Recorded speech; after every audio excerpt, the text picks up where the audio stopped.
With Team Ninja showing interest in rebooting Dead or Alive and Ninja Gaiden after two major projects within 2 years, fans across the globe are excited, reinvigorated, and even concerned about the future of the franchises. But while they have no plans set in motion at this time, this is a perfect time to talk about how Team Ninja can give us the best overall Dead or Alive fighting game possible under Awesmic's watch. And since I'm no rocket scientist when it comes to making the best competitive DOA fighting game possible, my focus will be on the more casual character-driven story aspects of the game.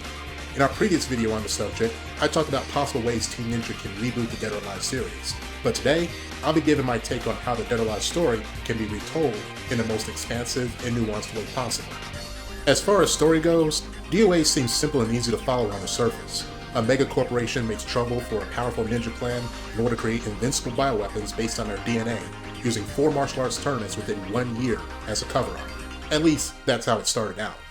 Fast forward 2 years after those events, and the mega corporation cut ties with the head scientist usurping the company, forcing him to make his own and still make trouble for the ninjas. Oh, and it just so happens he likes the current company owner's dead mother and wants to bring her back to life. However, there's a consistent overlaying problem with the story. There's too much focus on the ninjas and too little reason to genuinely care about everyone else. When Ayani's character arc is about as fleshed out as a standard Final Fantasy character compared to most of the cast by a vast margin, that's a big problem. Not to mention, there are quite a few retcons in Dead or Alive Dimensions that weren't well thought out that arguably make some characters even worse. And even then, we still have quite a lot of unanswered questions regarding certain character dynamics and motives. What motivated Fame Douglas to form the Dead or Alive tournament? Why did Genra free Bunkatsubo and sell himself out to DOA like Raito did before him? Why aren't there more shower scenes for Christie? Is Neo Tengu related to the former ruler of the Tengu clan that Bunkatsubo killed before fleeing to the human realm? What is Zack's history with Kokoro and Leon 10 years prior to the events of Dead or Alive? Why aren't there more shower scenes for Christie? How did Hayate and Ryu Hayabusa become best friends? What music was Ayane listening to on Zack's helicopter? Why aren't there more shower scenes for Christie? What happened to Tina's chiseled abs in Dead or Alive 3? Why was Rachel's cameo appearance in Dead or Alive 4 not canon? Why aren't there more shower scenes for Christie? Why isn't Damon a full-time babysitter for Marie, Rose, and Hanukkah? Who thought shipping Brad Wong and Neo Tengu was a good idea? Why aren't there more shower scenes for Christie? Why wasn't this scene in Dead or Alive 5 an actual televised milk commercial? Who the fuck is Hanukkah's grandmother? And did I mention why there aren't more shower scenes for Christie? Yeah, I think I did. That's top priority. But in all seriousness, I'm going to break this video down into 2 parts. What story elements should be left alone, and what story elements should be changed for the sake of expanding on other parts where the overall narrative is lacking. Keep in mind this is my personal opinion, and I do not presume to claim this is the one and only way the story can be improved upon. Without further ado, let's get to plot points that I think should be left as is. The events of the first Dead or Alive tournament, particularly Dead or Alive Dimensions' retcon take on the event, is a solid start into the story, but one thing that should not change is the fact Kasumi won the tournament and defeated Raito. The assassination of Fame Douglas and Maria at the hands of Damon and Christie respectively is another important plot point that should be left alone, for without it, Helma's journey to become the heart of DOA would serve no purpose.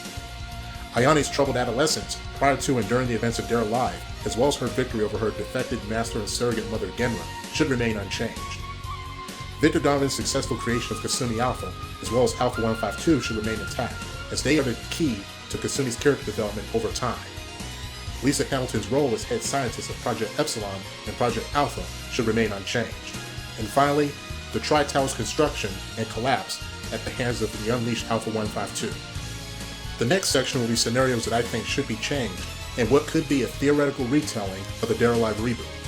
The first and biggest change may be the most controversial, but instead of 4 Dead or Alive tournaments happening in 1 year, there are 2 that officially happened within a span of 2 years. One being the first Dead or Alive tournament, and the second being the 4th Dead or Alive tournament in the original continuity, combining some story elements from both Dead or Alive 2 and Dead or Alive 3 in between. But why only 2 tournaments in a 2-year gap? And what would justify such a major change? The first reason is because this allows room for stronger character arcs for the rest of the cast, and not just the ninjas. The second reason is to make the previous continuity still relevant through the actions of one character. Remember in the previous video where I mentioned the possibility of Nico using time travel to undo a disaster that destroyed the world? That's where this comes to play. And when you're dealing with time travel, certain events always have a chance of playing out very differently. For example, what if Kasumi defeats Raito in the tournament, but he survives fully intact?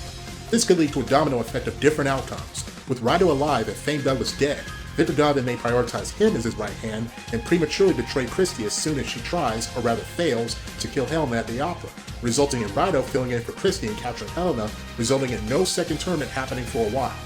Victor Donovan then deceives Helena by telling her he was a close friend of Fang Douglas and that her mother's killer, Christy, has been dealt with, thus swaying any suspicion of ulterior motives by Donovan.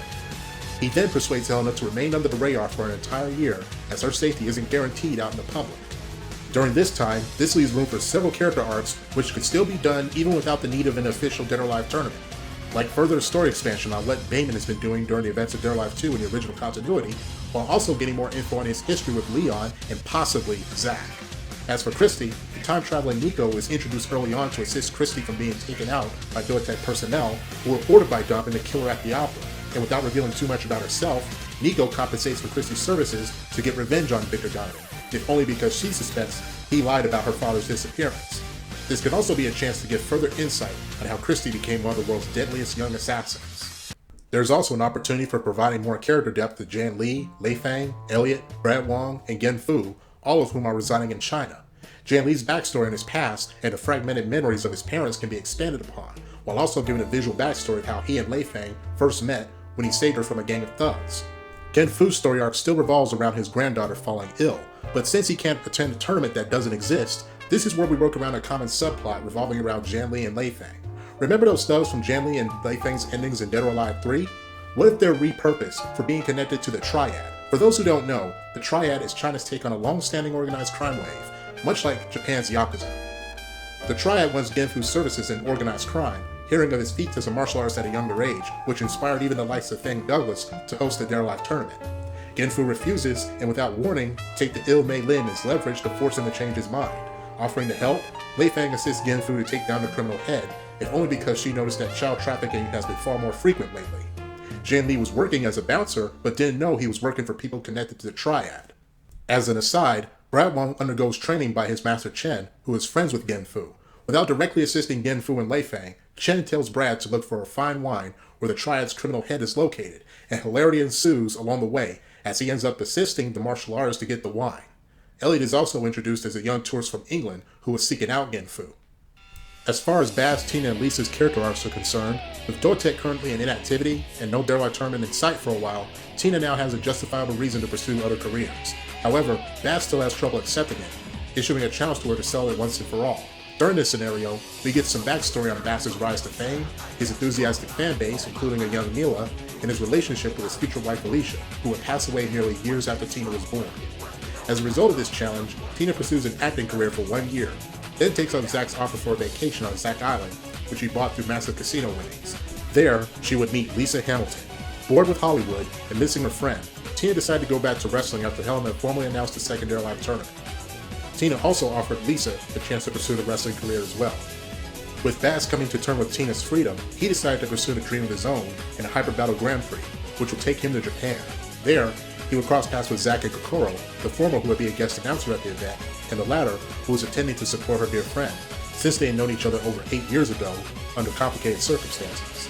During this event, we get some backstory on Kokoro's childhood and how she met Zack, who was drafted as military personnel for DOA Japan 8 years ago and stationed as security for Miyako's home, a past that Zack is often reluctant to talk about because he was dishonorably discharged from an event involving Leon and Bayman, which explains why Leon recognized his face in the events of Dead or Alive 2 in the original continuity, and why Bayman seems to hold a grudge on him in Dead or Alive 5. Kasumi and Hayate's capture by DOA is kept intact, but instead of Ryu Hayabusa bailing out Kasumi with hiring Lu's help, Kasumi escapes on her own, while Hayabusa and Ayane are unexpectedly intercepted by Neo Tengu, who challenges the former to a duel to test his strength, giving Ayane a chance to escape and continue searching for Kasumi. Hayabusa wins the duel against Neo Tengu, and in turn, she vaguely warns Hayabusa of an unusually strange shift in the temporal winds, and that all of humanity may not be ready for what's coming, not even the descendant of Ren Hayabusa himself. Hayate, who was lost in the Black Forest of Germany, gets amnesia and is taken in by the Tomiya's eye, learning karate at a fast rate. But the twist here is that an underground martial arts tournament in Japan opens up a few months later, funded by a mysterious sponsor named Carbon, who would later turn out to be Nico. With no Dead or Alive tournament around the corner, it would be considered a warm-up exercise for them should it resurface again. Among the fighters attending the underground tournament would be Leon, Bayman, Christy, Kasumi, Ayane, Zack, Baz, Kokoro, and a traditional Muay Thai martial artist named Kelly, a nod to the deleted prototype character from the original Dead or Alive. The majority of these contestants are in Japan for one reason or another involving DOA. During the underground tournament, Aang sees a familiar face in Ryu Hayabusa, and it makes him lose his focus during the grand final match against Kelly. Wanting answers, Aang goes after Hayabusa, but unexpectedly runs into Rhino, who is able to sense his aura through the technique that he stole from him. He told me runs just to help Aang, but is quickly knocked unconscious by Rhino in a familiar fashion to how he did at Yane. Along with the beating Rhino gives Aang, this brings back Hayate's memories, and he's more fired up than ever for his rematch against Rhino. But that's not all. Kasumi and Ayane eventually join in for payback, and this time, Rhino is dead. In an attempt to create as much chaos as possible for Bankatsubo to consume before being unleashed to the world, Genra, as he suggested to Victor Darwin, secretly dispatches unsanctioned DOA military to raid the Mugen Tenshin village, killing both Shiden and Ayane, the latter of which pushes Ayane to the brink, and framing it as an act of DOA when Hayate and Ayane return to the village. Hayate and Ayane, unbeknownst to Genra's treachery at the time, is encouraged by a seemingly wounded Genra to seek out war against all of DOA, starting with DOA Japan. It's through this event that Itagaki's original premise for Ayane to kill the head of DOA Japan, Miyako, in the events of Dead or Alive 5, is repurposed. The surviving Mugen Tenshin would then begin their assault on the Tri-Tower, which at that point in time, the second Dead or Alive tournament was taking place. This sequence of events, combined with Alpha 152 and the Wild Constant went to destruction, was just what Genra needed for Bankatsubo to be released to the human world in a form so powerful that even the great Ryu Hayabusa can't defeat him alone. He would need the help of the Fiend Hunters Momiji and Rachel to stop him as well, while Kasumi handles Alpha 152, and Ayane and Hayate to handle the treacherous Genra. Although Bankatsubo is defeated, he escapes to the Tengu realm, where he swears to amass an army of Tengu to wipe out all humanity in his name, setting up a possible Ninja Gaiden. With Elena discovering the truth about Donovan's plans thanks to the combined efforts of Lisa Hamilton and a mysterious Carbon, also known as Nico, she concluded that the only way to stop him is to destroy the Tri-Tower. Thanks to Zack, she was able to escape herself, but now Helena is faced with an all-new problem. Miyako, the mother of her half-sister Kokoro, is dead, and the Mugen Tenshin supposedly killed her. Learning of the situation behind her death, Kokoro wants to avenge her mother, and Victor Donovan is quick to take advantage of her rage. Wait, that's it, Awesmic? What about Mila and Rig? What about Marie Rose and Honoka? They're still in the story, but only mildly spoken of a reference. And even if they're not in the story at all, that doesn't stop them from being playable in the game. If Leon can get away with being playable in 2 sequels straight without an official story, why can't they? Oh, and Phase 4?